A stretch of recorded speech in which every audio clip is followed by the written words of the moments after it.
डरना जरूरी है यारो আর সময় বদলাতে সময় লাগে না। এই দুটো কথার বাস্তবতা এখন চারিদিকে চোখ দিয়ে তাকালেই কিন্তু দেখা যায়। একটা সময় ছিল যখন মহিলারা ভয়ে এক কোণে ছিটকে হয়ে পড়ে থাকতো।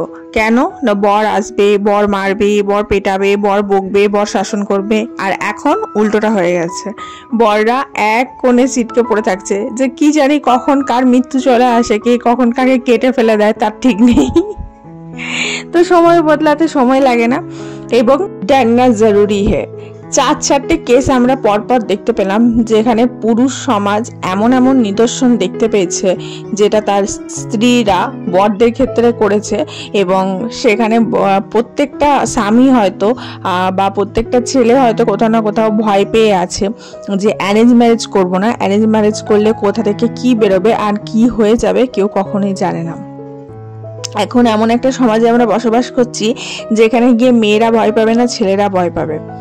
মেয়েরা এটা ভয় পাবে না যে বিয়ে করে আমার কি হবে। অনেক সময় আগে আমরা মেয়েরা ভয় পেতাম না যে অ্যারেঞ্জ ম্যারেজের ক্ষেত্রে বিয়ে করার পরে কি হবে, যে দহেজ না দিলে কখনো জ্বালিয়ে দেবে শাশুড়ি, দহেজ না দিলে, টাকা পয়সা না দিলে, ধন সম্পত্তি প্রতিপত্তি এই সমস্ত কিছু না দিলে উঠে চলে যাবে, বিয়ে করবে না, বিয়ের পর মেয়েটাকে কাজের লোক করে রাখবে, বিয়ের পরে মেয়েটাকে মারবে, অত্যাচার করবে। এই রকম বিভিন্ন ধরনের কাহিনী শোনা যেত এবং ভয় পেয়ে প্রত্যেকটা নারীরা পিছিয়ে থাকতো এবং প্রত্যেকটা মেয়ের বাবা কোথাও না কোথাও ভয় পেয়ে থাকতো যে অ্যারেঞ্জ ম্যারেজের পর আমার মেয়ের কি হবে।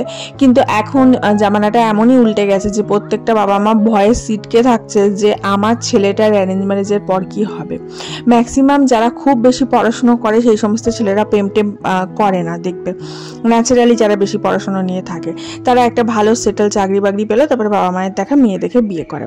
কিন্তু বাবা মায়ের দেখা মেয়ে দেখে বিয়ে করার পরে তাদের যে এখন হাল হচ্ছে ম্যাক্সিমাম ক্ষেত্রে অ্যারেঞ্জ ম্যারেজের ক্ষেত্রে, এখন প্রত্যেকটা ছেলে সবকিছু ছেড়ে দিয়ে বলবে আগে একটা প্রেম করি, মেয়েটাকে বুঝি জানি তারপরে বিয়ে করব। কারণ অ্যারেঞ্জ ম্যারেজে বিয়ে করার ফল এত ভয়ানক হতে পারে কেউ কোনোদিন ভাবতে পারেনি। Hello everyone, this is IB, welcome back to my channel Isha's ডায়েরিজের নতুন সকালে। ডরনা জরুরি হে ইয়ারো। এই পৃথিবীতে আমি হয়তো একমাত্র ভালো, ভদ্র, সুশীল, সুন্দর, দেখতে ভালো, বিহেভিয়ার ভালো এবং পতিব্রতা নারী বেঁচে আছি যে এখনো পর্যন্ত কোনো কিছুর জন্য ডিমান্ড করে না, কোনো কিছুর জন্য অভিযোগ করে না এবং কোনো কিছুর জন্য আবদারও করে না। যা হয় তাতেই মাথা মেরে নেয় এবং যা হয় তাতেই অ্যাডজাস্ট করার চেষ্টা করে এবং যেটুকু আছে তাতেই খুশি নিজের খুশিটা খুঁজে নেয়। তো এরকম মহিলা কিন্তু খুব কমই পাওয়া যাবে।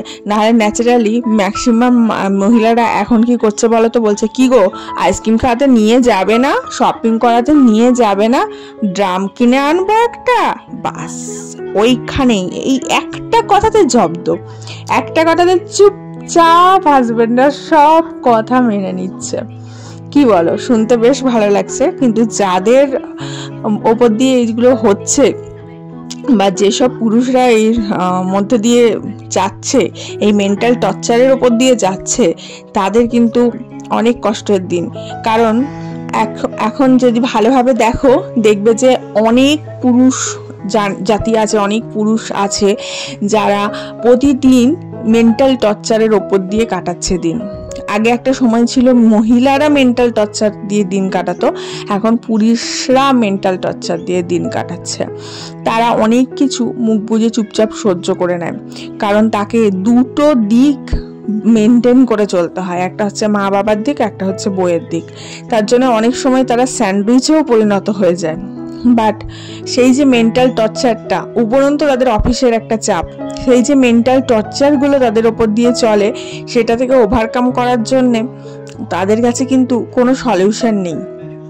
এখান থেকে ওভারকাম করার জন্য তারা একটাই পথ খুঁজে নেয়, সেটা হচ্ছে একটু চিল করা, একটু বসে বিয়ার টিয়ার খাওয়া, একটু বন্ধু বান্ধবের সাথে চিল করা, এটুকুই।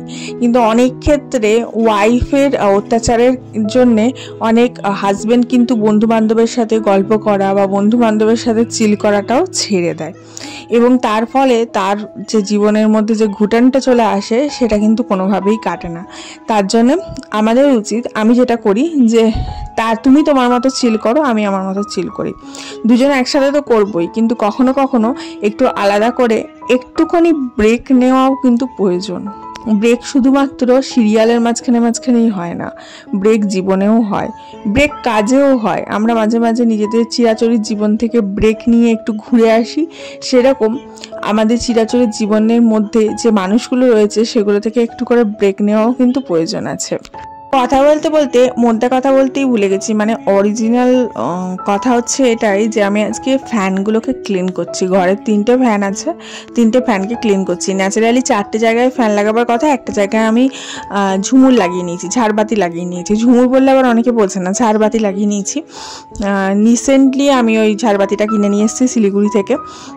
লাইটিংয়ের এফেক্ট আছে, বিভিন্ন টাইপসের লাইট হয়, আমার ভীষণ প্রিয়, অনেক দিনের ইচ্ছা ছিল, তো যাই হোক ওখান থেকে কিনে এনে লাগালাম। তো আজকে ঠিক করেছি সবগুলো ফ্যান, ইভেন এসিটাও পর্যন্ত একদম ক্লিন করে দেবো। কারণ অনেক সময় হয় না যে তুমি যে নিঃশ্বাসটা নিচ্ছ সেই নিঃশ্বাসটা পিওর কিনা সেটা তোমাকে দেখতে হবে।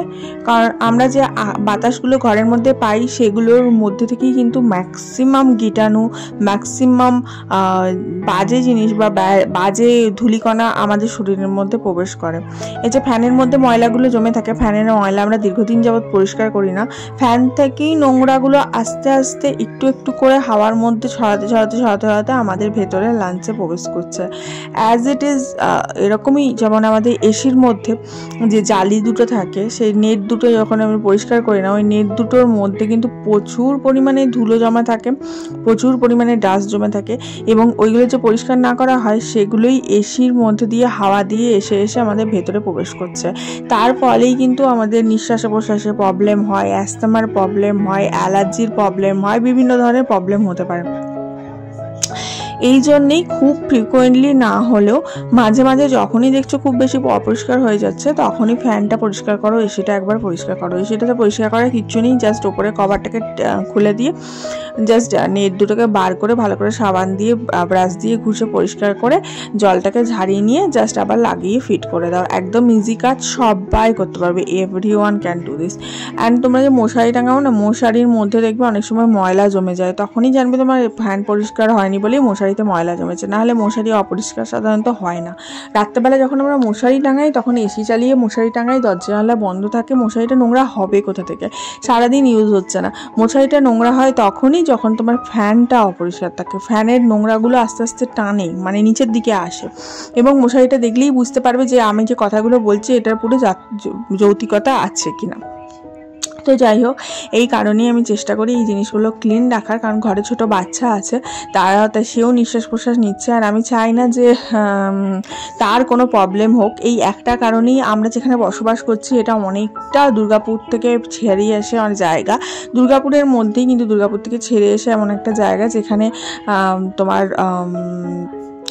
যে ইয়েটা পলিউশনটা অনেকটা কম আর কি, নেচার ওরিয়েন্টেড জায়গা আমাদের ফ্ল্যাটটা যেখানে। কারণ দুর্গাপুরের ম্যাক্সিমাম জায়গা হচ্ছে খুব পলিউটেড, কারণ এখানে যেহেতু ইন্ডাস্ট্রিয়াল বেল্ট, চারিদিকে ইন্ডাস্ট্রি, তার জন্য প্রচুর পলিউটেড। তার জন্য আমরা চেষ্টা করেছিলাম একটু নেচার ওরিয়েন্টেড জায়গায় থাকতে, তার জন্য এখানে ফ্ল্যাটটা কেনা। যাই হোক, মোটামুটি তোমাদের সাথে কথা বলতে বলতে আমার দুটো ফ্যান ওদিকে পরিষ্কার হয়ে গেছে, ওই ঘরের আর একটা ফ্যান পরিষ্কার করেছি, সেটা আর ভিডিও করিনি কারণ কত ভিডিও দেবো। আর এসিটাও এদিকে পরিষ্কার করে নিলাম। আর এসি পরিষ্কার করার সময় যেটা খেয়াল রাখতে হবে সেটা হচ্ছে এই এসির আউটারটাও ভালোভাবে ক্লিন করতে হবে, যেমন ওপরে, সাইডে, এবং যেটা স্প্লিট করে সেই স্প্লিটের জায়গাটা, তার ভেতরের জায়গাটাও কিন্তু ভালোভাবে ক্লিন করতে হবে, কারণ ওগুলোতেও প্রচুর পরিমাণে ধুলো জমে থাকে।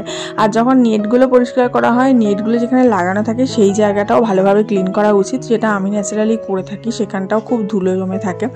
এরপরে একটা ব্রেক খুব দরকার ছিল, যেমন বলছিলাম, কারণ প্রচুর হাঁপিয়ে গেছি, তার জন্য এখানে কোল্ড ড্রিঙ্কস নিয়ে বসেছি, এদিকে মেয়েও চলে এসছে, আর মাঝখানে আমার রান্না অনেক কাজ কমপ্লিট হয়ে গেছে, সবার ভিডিও করিনি।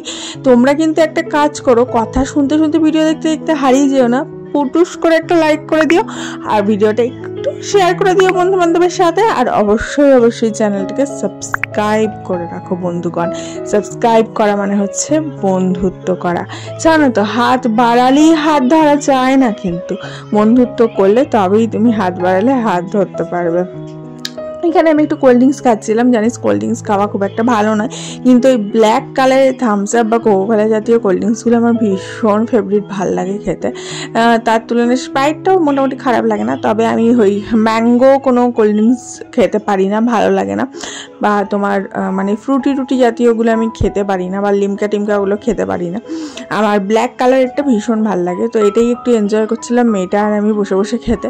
আর ফ্যানের তলায় একটু বসে চিল করতে, আনন্দ করতে কার না ভালো লাগে, তাই না? আর আজকে লাঞ্চে কি করেছিলাম চলো দেখাই। লাঞ্চে আজকে বিশেষ কিছু রান্না করিনি, ওই সিম্পল রান্না, আলু ভাজা আর একটু মাংস আর ভাত, আর ওইদিকে লঙ্কা নিয়েছিলাম।